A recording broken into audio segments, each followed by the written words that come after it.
T7. Okay, I'm going to palpate for your C7. Okay, right there. Bring it down, and this should be about our T7.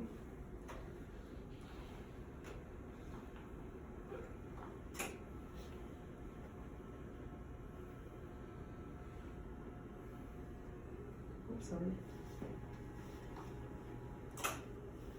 Okay, so palpate for T7, line it up. Once you move the tube, always make sure you match it with your bucky, with your IR.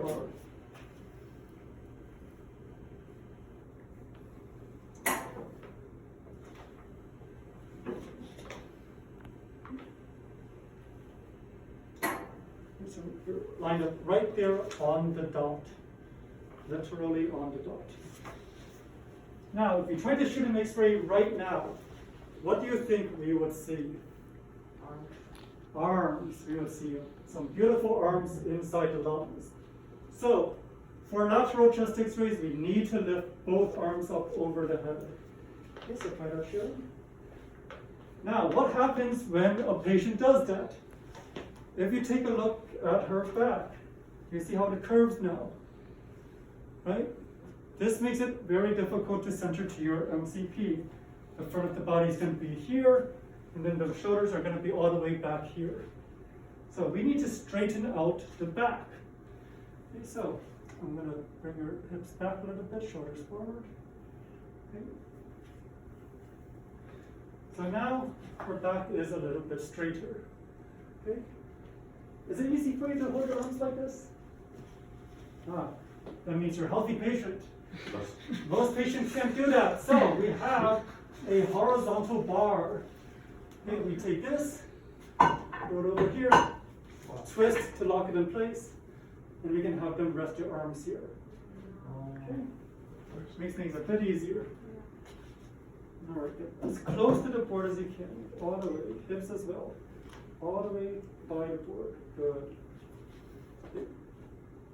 So now that the patient's comfortable, and by the way, I know it's odd that you have to say this, but make sure you also tell your patients that they do not put too much weight on this bar. Okay, so just rest your hands here. Try not to pull down on it. Okay, some patients think that this is like a chin-up bar. Okay, it is not. It will not hold that much weight.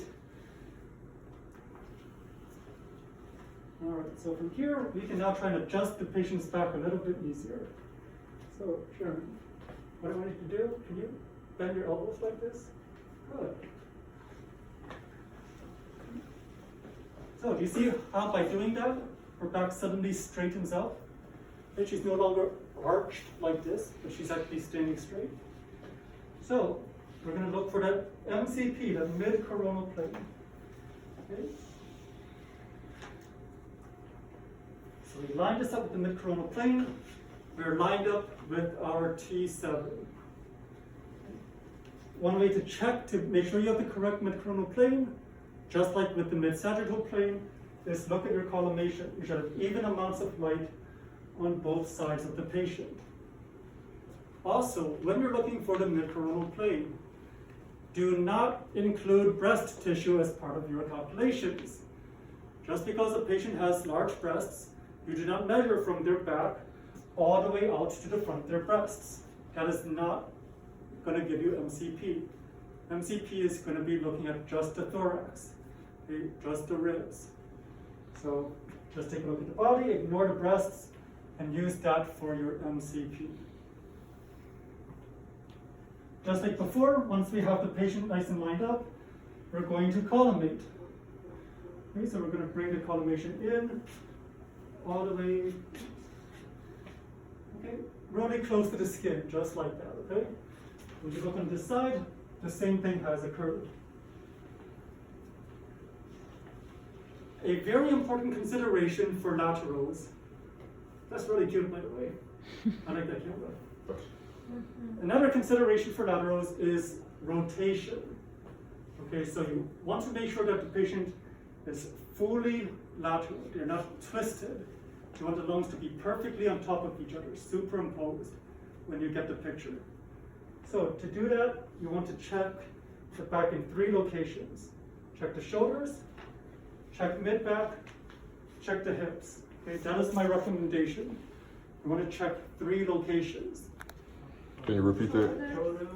So shoulders, mid-back, and then down by the hips.